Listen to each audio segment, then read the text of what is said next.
Bokeror, Beshem Hashem, Naaseh Venatzliach, en ce mardi 11 du mois de janvier et le tête du mois de Shvat, Chem Tovim ou Shalom. On n'est que de très très bonnes nouvelles. Ayom ou Bechol Yom Vayom. On a un shiur ce matin, c'est urgent. Pour une grande refoua shlema, Chlama Meira, Briut Etana, Besrut Rabbi Nachman, qu'on va étudier maintenant, pour Henri Aaron Ben Mahbouba Odin. Bezrat Hashem, shiur acheté par Jonathan Selem, qui ont pour son papa, Henri Aaron Ben Mahbouba Odin, Bezrat Hashem Anna El Narefanalo, parce qu'il est dans une situation pas facile. Rien, tout celui qui peut entendre faire des télim, même un télim pour sa foi shlema, tavo la beracha. On pensera à notre ami Gérard qui nous a rejoint ce matin, Baruch Hashem, qui a fait aussi une petite opération et qui on souhaite une bonne Refoua Shlemach, Lama Meira Briut Etana, Meir Soufan, toujours pas de nouvelles, Bezrat Hashem parmi nous, mais qui se repose, Ve Shavo Bari Ve Shalem, Bezrat Hashem Itbarach, Lama Meira, Moratimi, Sarat Aleh Bat Efrat Miriam, Yana Ben Esther, Haïli Bracha Bat Mitne Sharon, Inon, Chai Ben Ruti, Chaya Ruchama Esther Bat Rivka, Baruch Ben Rut Soufan, Mishmaya Shlomo Ben Johanna, Yona Chana Rivka Bat Esther, Esther Bat Marian Miriam, Vechen kol cholé vechol cholot Israël ou l'inishmat kol mete Israël. On commence tout de suite notre shiur. Juste vous rappeler de trois choses. La première, n'oubliez pas de faire Birkat Alevana, puisque depuis hier soir on peut la faire, avant que ce soit Meunan, avant que le ciel ne se couvre de nuages et qu'on rate. Ce serait dommage de rater une telle bracha que tous les hommes qui ratent Birkat Alevana ont raté une occasion de rencontrer d'une certaine façon Pene Shechina. Comme ça dit les Chachamim. La deuxième chose, c'est que ce soir je serai, si Dieu veut, à Hadera, pour un shiur sur la fin des temps, donc la Géoula, peut-être patata. On verra comment on développera les choses. Et la troisième chose, aujourd'hui, on lit Parashat Aman. Donc j'ai mis sur Oel Moshe, Tedva, Vesiti, le Nusach à lire, puisque c'est une grande Ségoula pour la Parnassa. Voilà, on commence maintenant notre premier shiur de la journée, sur les 8000 shiurs qu'on doit faire. Comment on peut suivre ce soir le cours? Ce sera normalement filmé, je pense. Mais est-ce que ce sera direct? En direct, oui. On parlera aujourd'hui d'un des sujets les plus compliqués, nécessaires et pourtant dangereux. La tochecha. Selon Rabbi Nachman, la tochecha, c'est la critique. Et pourquoi c'est un sujet dangereux? Parce que, surtout aujourd'hui, plus que toutes les autres périodes, la fragilité psychologique des gens est tellement cher à vivre. Comment on dit la chair à vivre? Comment on dit, aide-moi là, sur ce coup là. Tellement sensible, tellement. La chair à vif, non? Ça se dit, non, chair à vif? Chair à nos yeux. Hein? Que la moindre critique est très très mal perçue et très mal reçue. Voilà. Donc c'est compliqué parce que Rabbi Nachman commence et dit Mochiach Hador, celui qui fait des réflexions pour ramener les enfants d'Israël sur le droit chemin. Ador, et qui vont d'endroit en endroit pour dire aux gens arrêtez de parler dans les synagogues au lieu de dire Baruch Hashem, au moins vous êtes venus dans le Bet Knesset. C'est toujours celui la Chassidut, elle dit ne vois pas le mal qu'il fait, vois le bien qu'il fait. Oui, mais de l'autre côté, si tu viens à la synagogue pour parler, comme disent certains, tu n'aurais fait de pas venir. Donc ça dépend de quoi on parle. Est-ce qu'on parle de venir? C'est la première fois de sa vie qui vient, deuxième fois, millième fois. Au bout d'un moment, ok, c'est bien que tu viennes, mais il faut aussi se taire dans une Bet Knesset. Quand tu viens que tu es d'Oresh et que les gens y parlent, Zemorod Ma'aliv, c'est humiliant aussi de l'autre côté. Et sur qui compte Akadosh Baruch Hu? Il compte sur les sages pour être ceux qui seront ces intermédiaires à dire aux gens comment ils doivent être dans leur conduite et s'améliorer, Be'ezrat Hashem. Ça demande des conditions qu'on va étudier aujourd'hui. Amtikim Adenim. Et qu'est-ce que ça fait quand, par exemple, dans une ville, une personne qui sait faire des remontrances, on va expliquer donc le mode d'emploi de la remontrance avec l'aide d'Hachem, mais qui sait faire des remontrances et fait ces remontrances. Qu'est-ce qui provoque dans le monde? Amtakat Adinim. Il annule les décrets qui auraient dû s'abattre sur la ville. C'est énorme. Il annule les décrets de la maladie. Il annule les décrets de manque de parnassa. Il annule les décrets de mort. C'est énorme. Amtakat Adinim, dit Rabbi Nachman. C'est-à-dire qu'on vient, on te fait une réflexion, mieux vaut prendre cette réflexion Bé'ahava. Pourquoi? Parce que si tu la prends pas Bé'ahava, tu aurais été l'occasion d'annuler un grand décret. En général, quand une réflexion est faite, Eh bien, c'est que, d'ailleurs, les chassidim, les vrais tzadikim de toutes les générations, ils recherchaient ceux qui faisaient des réflexions. Ils les recherchaient. Mamash. Ils étaient à la recherche de celui qui va lui faire une réflexion. Seulement, il faut que on va en parler tout à l'heure, mais ça me brûle la langue d'en parler déjà maintenant, le mode d'emploi. Qui fait des réflexions alors que ces réflexions sont complètement inappropriées. Je veux bien, mais si c'est approprié, au moins. Arrête de parler, le mec il parle pas. Arrête de disputer, il cherche pas de dispute. C'est en kikinant à la fin. C'était bien gentil, mais c'est là. Donc, il y a une chose qu'il faut savoir, c'est qu'Amtakat Adinim, et c'est compliqué. Pourquoi? Parce que la réflexion est l'arme principale de la rectitude de l'homme. Donc, sans réflexion, on ne peut pas évoluer. D'où l'importance, Be'ezrat Hashem Barach, d'être quelqu'un qui sait faire les remontrances. Donc, c'est superbe. Mais d'autre côté, c'est l'arme des Rechaïm. C'est l'arme parfaite de tous les Rechaïm. Qu'elle doit dans cette pathologie du pervers narcissique, son arme principale, c'est la critique. C'est constamment la critique, c'est que des réflexions. Tu sais pas, t'es nul, sans moi t'es rien. Combien tu peux te taper sur une personne? Biltin isbal. Mais la reine, vous verrez jamais des vrais tzadikim critiqués. Ça n'existe pas. Ça fait usage de l'ironie. Alors oui, alors ça fait partie du mode d'emploi.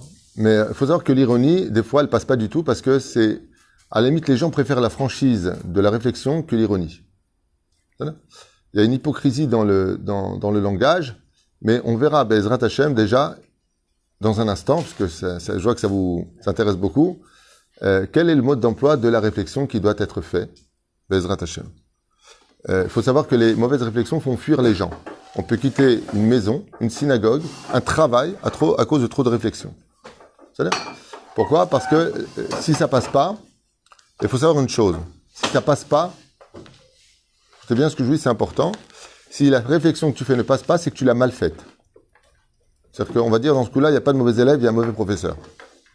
Une réflexion qui n'est pas reçue, qui n'est pas acceptée, c'est qu'il y a un problème dans le matcon de celui qui fait la réflexion. Pourquoi? Parce que c'est ce qu'on verra tout à l'heure. Tov. Ad shemekalkel et atochacha musa, aval kshechaz veshalom ara shelador gover, quand le mal monte au sein de la société, que les gens font trop c'est trop, on fait déjà trop de la shonara, mais on fait pas ce qu'il faut et que le mal gover, c'est-à-dire qu'il surmonte de plus en plus, il monte de plus en plus, au point que le mal peut arriver à un point où on n'est même plus la possibilité de faire des remontrances à l'autre. Ça veut dire qu'on sait totalement que Nigmar Asipur. On a beaucoup d'exemples dans le Tanakh où c'est arrivé. Il y en a un qui l'a payé d'ailleurs très très cher. Sraria Navi, le prophète Zecharia, qui a fait des remontrances à propos de Shabbat. Il dit, qu'est-ce qui vous arrive? Maïm Shabbat, qu'est-ce qu'ils ont fait? Dans la cour du Beth Amikdash, ils l'ont tué. Vous apprendrez donc que les gens qui sont le plus détestés en général sont les gens qui font des réflexions. Ça peut aller jusqu'à la mort. On a vu qu'à l'époque de Noach, la réflexion n'a pas été acceptée. Noach, on dit, d'accord, il a pas repris son peuple, il n'a pas repris sa génération, d'accord, mais je ne vais pas aller chercher dans la cuisine un couteau si je sais qu'il n'y en a pas. À quoi ça sert d'aller faire des réflexions si on sait que c'est pas reçu? Et ça fait partie justement du matkon. La tour de Babel. Donc des fois, quand il n'y a plus rien à faire, c'est Dieu lui-même qui s'occupe de la Tochecha. C'est-à-dire, il faut savoir que c'est la base de tout, ce qui fait que nous avons la mitzvah de faire des réflexions à la condition qu'on ne réveille pas chez lui la faute. C'est mode manienne de voir à quel point les choses sont à prendre avec sérieux. Alors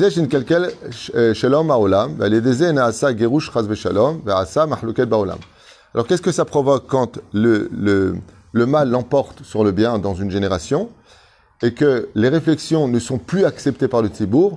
Eh bien, ça provoque les déménagements de la communauté, renvoyés de pays en pays, on perd du territoire et les mahloket, c'est-à-dire les conflits, ne cessent de grandir dans les maisons, dans les quartiers, dans le pays, dans la société, dans le travail. Tout le monde est fâché avec tout le monde. Zek she'aram idgaber. C'est-à-dire, ok. אי אפשר לקבל תוכחה ומוסר ממוכחי אמת, כי אם על ידי אמונה, כי האמונה היא מבחינת ידעים לקבל המוסר על ידם. Donc, Rabbi Nachman ici, Rabbeinu, il nous donne déjà un des matkon.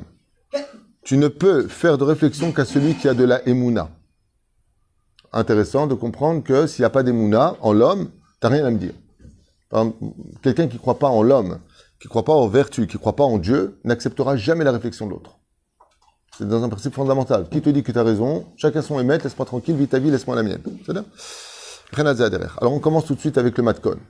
La première règle, d'abord qu'il faut savoir, c'est que c'est une mitzvah de faire des remontrances. Seulement cette remontrance-là ne peut venir que, comme le dit Resh Lakish dans la Gemara, c'est-à-dire que la remontrance ne peut venir que d'une personne parfaite. Tu ne peux pas, toi, être naze et dire à l'autre qu'il doit être bien. Un d'avoir casé. Zélo, il t'a fait. C'est comme celui qui crie toute la journée et il dit c'est pas bien de crier à la maison. Ça devient. Mais il faut savoir que la première règle de la réflexion à l'autre, c'est d'être soi-même à la hauteur de la réflexion que l'on fait à l'autre. Sinon, c'est pas bon. Deuxième règle, qui est très très très importante, et je vous demande de la retenir, c'est que pour faire une réflexion, ça ne peut venir qu'après 9 compliments. Ben oui, quand tu viens et que pendant une semaine entière, tu dis que de belles choses à une personne, waouh, tu dis par exemple à ton épouse, waouh, heureusement que tu es là, la maison est toujours propre, Baruch Hashem, Todalel que je t'ai trouvé sur mon chemin, et patati patata, quand la femme elle a reçu plusieurs compliments, et que tu la prends de côté et que tu lui fais une réflexion, alors c'est ce qu'on appelle la halbena. Vous avez remarqué que dans les samémanim, il y a 10 qui sentent extrêmement bon, et une qui sent extrêmement mauvais. Elle équilibre un peu le monde, parce que celui qui va que dans le sens du poil, et à un moment, on lui dit, dis-moi, toi, qu'est-ce que tu veux chez moi? T'es en train de me faire de la lèche, t'es en train de me dire que je suis très bien, si tu veux, c'est quoi ton truc? Haine d'avoir casé, ça voudrait dire quoi? Qu'on est trop parfait. Ce qui fait que tu peux faire une réflexion à une personne, la réflexion a le droit d'exister à la condition où elle est noyée dans les compliments. Donc on la ressent pas, cette réflexion. Elle est bien reçue. Pourquoi? Parce que, malgré tout, à l'image des Ketoret, qui réac nichoach ishel Hashem, eh bien, elle est acceptable dans la société et dans l'idée de. Ça veut dire qu'on ressentirait beaucoup plus facilement ce privilège d'être réformé d'une certaine façon par une réflexion, dans le sens où on sait que cette personne veut mon bien. Pourquoi? Parce que quand l'enfant, par exemple, descend la poubelle, malgré tout, il est parti dormir quand on lui a dit, on a eu besoin d'un service, il a couru pour le faire, tu viens, tu lui caresses la joue, Todaraba, ouais, t'as un amour. Si j'avais pu choisir un fils, c'est toi que j'aurais pu choisir, et qu'après tu lui dis, regarde, t'es pas sympa, je t'ai demandé 3 fois de faire ta chambre, tu la fais pas. Azen Bezebaya. Pourquoi? Parce que l'enfant, il a reçu, Baruch Hashem, il est déjà armé d'un amour qui va faire une réception de cette réflexion avec douceur. Azine Matov ou Manaim. C'est מאוד chachouv de comprendre que on ne peut pas vivre avec quelqu'un qui n'a que des réflexions. C'est bilti misbal. Et c'est pour ça qu'il ne faut pas commettre cette erreur fatale de croire que ce que l'on fait de bien est un dû, et que quand on fait quelque chose de mal, alors à ce moment-là, ça c'est le mal. Zelo nachon. Zelo nachon. Tout comme la Torah nous demande de faire des réflexions si c'est nécessaire. C'est aussi une des règles du matkon. Matkon, ça veut dire la recette. Est-ce que des fois, les réflexions qu'on fait sont vraiment nécessaires? Vous verrez que, allez, à 50% minimum, la majeure partie des gens qui font des réflexions auraient mieux fait de se taire. 50%. Est-ce que c'est vraiment constructif? Ensuite, vous regarderez quelque chose d'incroyable. C'est que oui, c'est marqué, mais qui te le demande? Dieu. Vélo tissa la frette. La réflexion n'est valable qu'à partir du moment où tu ne réveilles pas chez lui une faute. Quelle faute? Celle de l'avoir mis au courant de ce qu'il faisait, et que c'était mal, et maintenant, à cause de toi, il sait que c'est mal, alors qu'avant, pour lui, il ne savait pas que c'était mal. Tu l'as fait passer, donc, en d'autres termes, de Shogeg à Mézid. Mazé Shogeg à Mézid, tu sais qu'une personne, par exemple, Shabbat fait une Avera. Bon, faut le lui dire, faut bien qu'il apprenne, le pauvre, tu vas pas laisser dans son ignorance. Mais il est tellement hautain, tellement imbu de sa personne, que ta réflexion va attisser de la haine. Il ne va pas la faire. Non seulement il ne va pas la faire, mais il va rajouter dessus. Le problème qu'il y a, c'est qu'avant que tu le lui dises, il ne savait pas que c'était interdit. Donc sa punition était allégée dans le ciel parce qu'il était choqué par inadvertance. Maintenant que tu lui as dit dans le Shulchan Aruch que c'est marqué et qu'il continue à le faire, tu l'as fait passer à Mézid. L'otissa à la frette. Nous, en tant que juifs, on doit tous se remonter les uns les autres, pas se descendre les uns les autres. Comme quelqu'un un jour, il m'a dit, je préfère travailler avec un goy qu'avec un juif. Je me suis mort de dire une chose pareille. C'est le summum du lachon hara, je ne sais même pas s'il y a une capara de dire une chose pareille. Ata mourid et yehudi ve'maleh et goy, makar lecha. J'aime travailler avec tout le monde. T'es pas obligé de dire ça et ça parce que t'es tombé sur un juif tordu. Un. Et ça, c'est très important de retenir. Pourquoi ? Parce que vous verrez, surtout quand on a le sang chaud, que les réflexions que nous faisons sont très souvent empreintes d'amalgame. Surtout chez les sparadim, que Dieu nous bénisse, on a toujours ce côté de toute façon, jamais tu. Jamais. Jamais. C'est tout de suite, ça a toujours été tout pourri. Ben, quand c'est comme ça, par exemple, de toute façon, tu n'es jamais à la hauteur. Je te demande un truc, tu fais jamais ce que je te demande. Ben, viens, on met une caméra, on suit jour par jour tout ce que tu as demandé, tu verras que le mot jamais n'avait pas du tout sa place. Mais c'est d'abord chamour mehod. D'abord, c'est moti shemra. Juste que vous sachiez un petit peu pourquoi on a des malheurs toute la journée. On dit des mots dont on ne se rend même pas compte de la gravité de ce que l'on dit. Et après, on s'étonne des coups qui nous tombent sur la tête. De toute façon, tu n'es jamais là pour moi. Ah, t'as oublié qu'il y a... La semaine dernière, j'étais là, quand tu m'as dit, viens me rejoindre, j'ai besoin de toi, que je suis parti te chercher en voiture, je t'ai ramené de l'aéroport il y a un an. Oui, bon, ok, je me suis trompé. Allez, prends mes 10 doigts, dis-moi des choses. 10 doigts, dis-moi des choses. Le mot jamais, déjà, il n'a plus sa place. Pourquoi le mot jamais ? Parce que j'en ai marre. Qui t'a demandé de faire la réflexion ? Au nom d'Hachem. Azlama ta medaber ala tzmecha. Le problème qu'il y a, c'est que quand on prend la place de Dieu pour faire une réflexion, c'est sûr et certain qu'on est remis soi-même à sa place parce qu'on n'est pas Dieu. C'est-à-dire que si je fais une réflexion, je ne dois pas être moi-même Nagua Bedavar. C'est pour ça que si je ne suis pas Nagua Bedavar, en d'autres termes, je ne me vois pas moi à la place de Dieu, le voisin met son arbre, il plante son arbre et les branches viennent sur mon côté. D'accord ? Je peux lui dire, écoute, franchement, ça me dérange. Et même si tu veux, vis-à-vis d'un beddin, assur lecha. Parce que tu ombrages mon côté. Tandis que moi, j'ai besoin d'avoir mon jardin tel que j'ai envie de le vivre. Donc, est-ce que la réflexion que je vais faire, elle me touche à moi personnellement ? Non. Elle touche aussi un point qu'alpi al-kha bemet anit sodek. C'est מאוד chachouf de comprendre que la réflexion que je dois faire ne doit pas être sous la direction de mes émotions, de mon ras-le-bol, et ainsi de suite. Tu pourrais donner un exemple sur une réflexion qui toucherait un peu par ça ? Ben, par exemple, j'ai besoin de cette place-là, là, telle que je suis, t'es à côté de moi, et je te dis, je comprends pas, il y a plein de places ailleurs, il y a juste ici, t'as trouvé à t'asseoir. En quoi Dieu, il interdit une chose qu'au contraire, mais ça me dérange. Dans ce cas-là, qu'est-ce que je ferais si, par exemple, tu viendrais t'asseoir près de moi, ce qui n'est pas le cas, bien entendu, pour me déranger? Qu'est-ce que je dois faire d'après toi? Les plus gênés s'en vont. Je me lève et je vais ailleurs. Mais je fais pas de réflexion. Seulement, si je me lève et que je vais ailleurs et que tu comprends que c'est à cause de toi, je vais faire une avéra, parce que je vais livgo abecha. C'est ça. Alors, qu'est-ce que je fais? Comme je le fais souvent ici, comme grâce à Dieu, c'est très, on est nombreux. Des fois, je vois les gens, ils sont comme ça. Qu'est-ce que je fais? Rabota, il n'y a pas de maison de souffrir. Et prenez votre chaise, mettez-vous un petit peu plus à l'aise. C'est ça.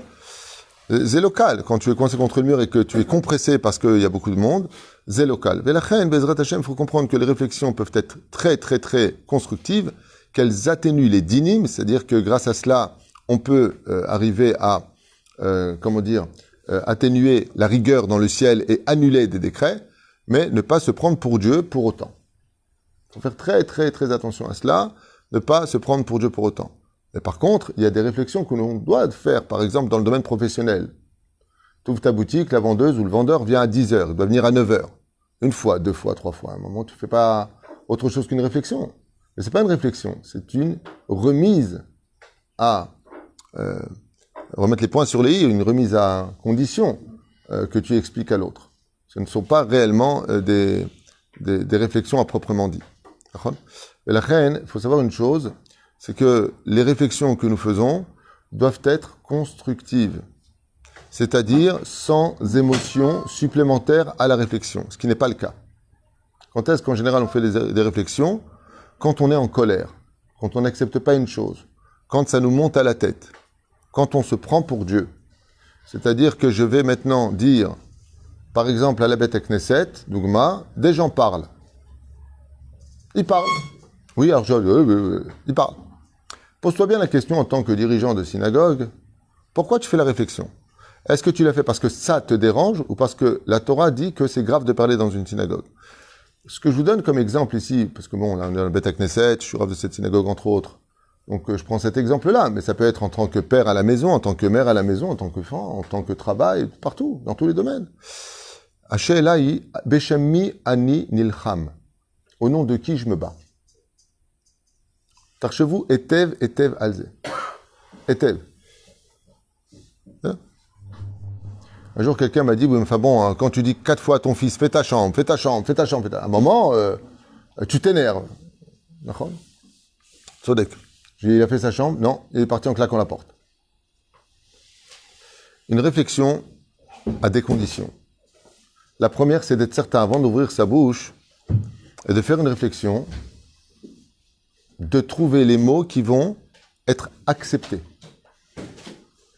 C'est-à-dire, tu viens dire à une personne une chose, la critique est gratuite et elle est destructrice.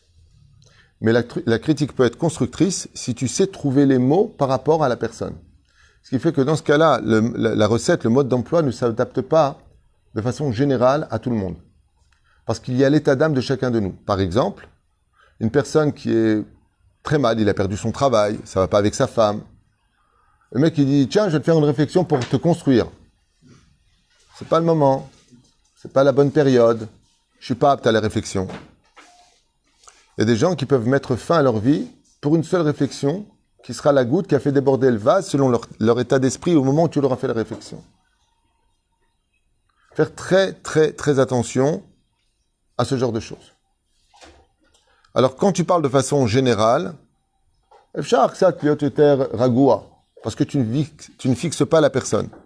Mais quand tu viens, tu fixes une personne, en public surtout, okay? Ta réflexion déjà, elle est empreinte d'une situation très, très, très, très fragile. Parce que dès que tu parles à une personne en public, la réception, elle est vraiment à fleur de peau, c'est ça que je cherche à dire, fleur de peau, parce que tout le monde le regarde à ce moment-là. Donc il faut que ta réflexion soit extrêmement fine et constructrice, au point que la personne ne se sent pas visée dans le mal.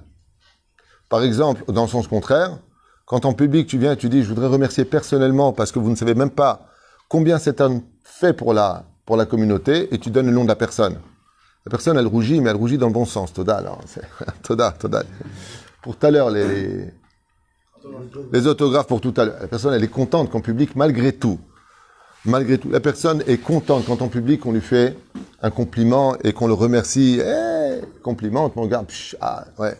Vous savez pas, tous les paniers, c'est lui en réalité qui les a achetés, ou c'était Elion, il fait tout en secret, vous savez pas combien cette personne-là participe au loyer tous les mois, ou tu viens et tu dis en public, vous savez que cette personne-là, tous les 10 du mois, elle vient se renseigner, ça va, Rav Tutu, vous avez de quoi payer tout le monde. Vous vous rendez compte combien cette personne a de l'empathie pour la situation, comment elles se sont concernées par la mouta, comment elles se sont concernées par le travail qui est fait. Et là, à ce moment-là, la personne, c'est une star. Parce que Bémet, eh bien, de la même façon, tout comme ils se sentent être une star dans les compliments, ils se sentent être un moins que rien dans les réflexions en public. C'est pour ça qu'il est impératif d'éviter les réflexions en public. Klal, jamais. Tu as une réflexion, tu prends la personne de côté, tu lui parles. Jamais en public. Parce que tu as 90% de chances de faire un bide, de fâcher et de séparer les gens. Les gens ne sont pas réceptifs en public. C'est-à-dire que la réflexion, à la limite, souvent vous le diront les gens, tu m'aurais dit de côté, ce serait passé. Tu me le fais en public, 1 fois, 2 fois, 3 fois, la prochaine fois, Zelo Yavor. Et ça ne le fera pas. Comme ça et par comme ça en public. Souvent, d'ailleurs, il est impératif quand tu fais une réflexion, de prendre la personne toujours de côté et de ne pas te sentir supérieur à lui. C'est très important de savoir comment trouver les mots. Par exemple, de dire à une personne, écoute, je te dis franchement, j'ai rien de plus que toi. J'ai rien de moins que toi. Je suis pas supérieur à toi. Mais il faut que je te demande quelque chose.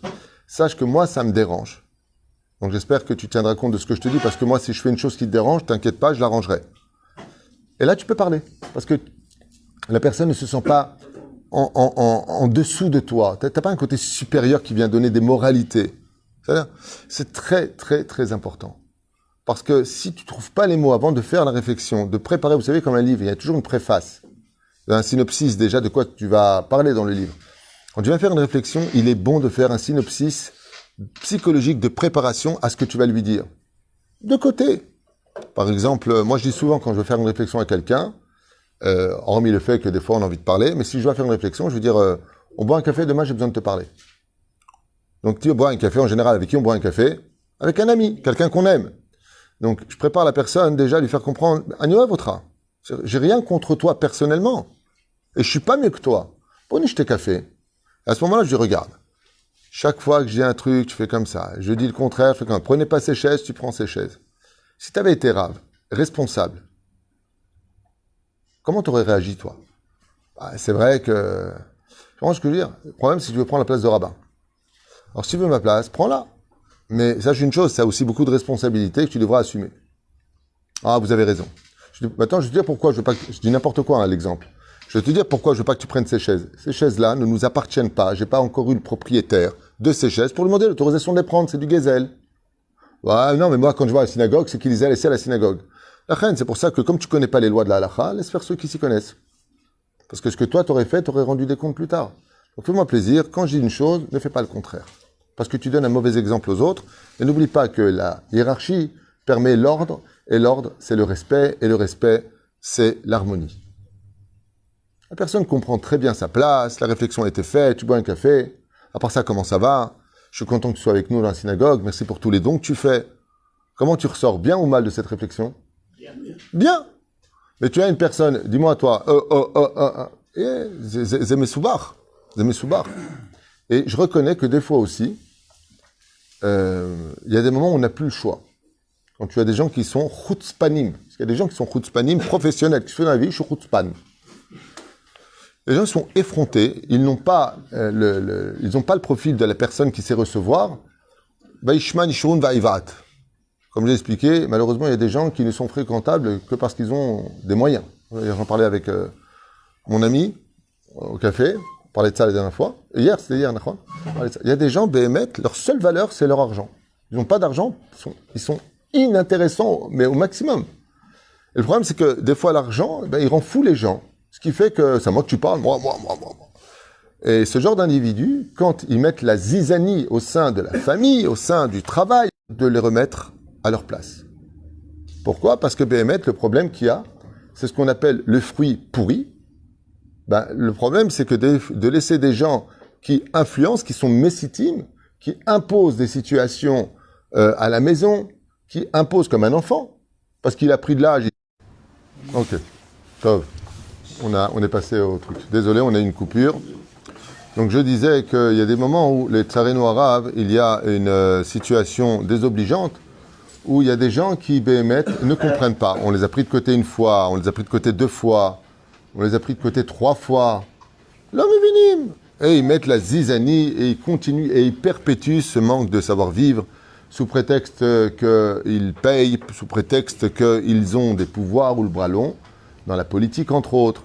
Asba Mikreazé, il est évident que si, Chaz v'Shalom, on a un fruit pourri, qui constamment, lui par contre, fait des réflexions à tout le monde, il y a beaucoup de gens comme ça, c'est un truc de fou d'ailleurs, vous verrez dans la vie, dans la société, ceux qui font le plus de réflexions aux autres sont ceux qui reçoivent le moins facilement les réflexions. C'est incroyable comment la situation peut très vite dégénérer dans ce genre de domaine. Ils sont tout le temps à faire des réflexions aux uns et aux autres. Quand eux, ils font des réflexions, ils justifient parce que ça les dérange à eux, donc ce n'est pas au nom de la Torah, mais par contre, de l'autre côté, ils ne supportent pas, attention, la moindre réflexion. C'est ce qu'on appelle la maladie de l'orgueil, et je pense que chacun de nous devons travailler parce qu'on est tous concernés par ce que je viens de dire, tous à des niveaux différents. Quand il s'agit de faire des réflexions, on a toujours Adam Karov le Atzmo, on a toujours des justificatifs, le pourquoi je te fais la réflexion. Et quand on prend des réflexions, par contre, on a toujours des justificatifs qui disent que tu n'avais pas raison de me faire une réflexion. C'est très, très bizarre cette hypocrisie de la personnalité que malheureusement on peut retrouver dans beaucoup de personnes. Et aujourd'hui particulièrement avec les tsareno arabes, tout ce qui se passe autour de nous. L'homme est très sensible et ne supporte pas les choses. Ceci étant, il faut savoir que recevoir une réflexion be'ahava, et je finirai avec ça, recevoir une réflexion avec amour, c'est non seulement un tikkun extraordinaire, Mais c'est la devise des tzadikim. Les vrais tzadikim aiment les réflexions. Les tzadikim, amitiim, les yereshamaim n'aiment pas les compliments, fuient les kavod, et ils aiment les réflexions. Ils aiment. Pourquoi? Parce qu'un tzadik veut se perfectionner aux yeux de Dieu, aux yeux d'Akadosh Baruch Hu, et en tant que tel, étant donné qu'il veut se perfectionner aux yeux d'Hachem, il recherche celui qui voit chez lui un manque. Comme ça s'est passé une fois avec un chassid qui avait un fils dont le nom m'échappe, comme Yosfat Emet, je ne sais plus comment il s'appelle. Et j'avais raconté cette histoire à l'époque, et il priait tout le temps au net. Tous les matins, cet enfant de 8 ans, depuis l'âge de 3 ans, se levait et allait prier au net, depuis petit. Et un matin, le père rentre à 8 heures et il le trouve dans le lit. Alors il vient le voir comme ça, il lui dit, tu sais, à ton niveau, à toi, c'est pas bien d'avoir raté le net. T'es pas comme les autres enfants. Tu es voué à être le grand d'Israël. Et l'enfant lui dit, oui, papa, excuse-moi, j'étais un peu fatigué. Maman, Mechila d'avoir raté le net ce matin, maman, Mechila, je me lève tout de suite. Le père est parti lui prier à 8 heures, pas de problème, parce qu'il prie tous les jours à 8 heures. Puis voilà, qu'en arrivant à la Beth Knesset, il dit, alors comment c'est ce matin, et tout ça, et puis il dit, oh là là, ton fils, il nous a fait un hachré, je vais terra ce matin. Quand il a fait poter, toute la synagogue a ressenti, ben mec, qu'ils allaient être bénis toute la journée. Il dit, mon fils. Comment ça, mon fils était là ce matin? Il dit, ben oui, comme tous les matins. Quand il est revenu à la maison, il a dit à son fils, dis-moi, à quelle heure tu as prié ce matin? Il lui a dit, honnête. Il dit, pourquoi tu me l'as pas dit? Il a dit, mon père, il me fait une réflexion, je veux lui couper la parole. Comme elles sont belles, les réflexions. Akol Me'et Hashem. Je ne me rappelle plus quel grand, c'est devenu un gdol, je ne me rappelle plus du nom, marqué dans le livre Avatraïm. Il avait 7 ans, 8 ans. Au lieu de dire, papa, au lieu de venir accuser d'abord, tu poses des questions, il lui a dit, mais moi, je vais dire à mon père, non, tu te trompes. Maintenant que tu as découvert tout seul que je me suis levé honnête, oui, papa, je me suis levé honnête. Et si tu veux savoir pourquoi je t'ai pas interrompu, c'est parce que les réflexions sont là pour nous modifier et devenir meilleurs. Et la reine nous renforcer. La reine, et la reine qui balti be'ahava. Il lui a dit, son père, c'est certain que toi tu seras le grand d'Israël.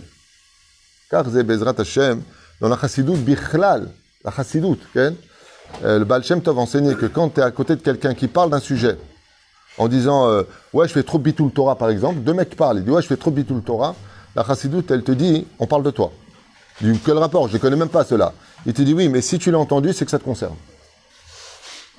Ad Kedekar, c'est carrément des gens qui sont à la recherche de la réflexion. Et quoi qu'il advienne, n'oubliez pas tout le début qui a déjà été exprimé et expliqué.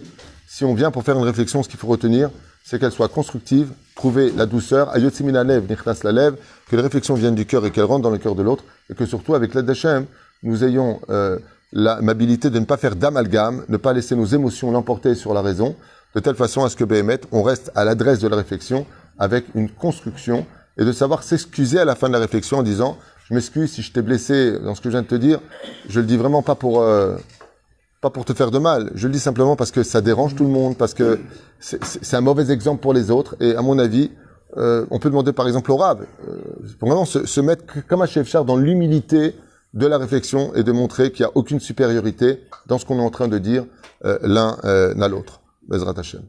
Ken. Quand Dieu fait des remontrances après Israël, ça ne marche pas toujours. Quand Dieu fait des remontrances, ça ne marche pas toujours, ouais, peut-être. Mais le problème, c'est que Dieu, il a tous les pouvoirs. Donc, comme il le dit, et si vous n'écoutez pas ce que je vous dis, je vous casse les os, je vous brise le machin, et je vous fais comme ça, et comme ça. Le parachat Bechukotai. Akadosh Baruch Hu, il aura toujours le dernier mot, parce que de toute façon, il nous aime énormément, et encore une fois, il a les moyens de nous faire parler. Bezrat Hashem Yitbarach. Refouach Shemach, Lama Meira, Be'atzlacha Lekulanu. Amen.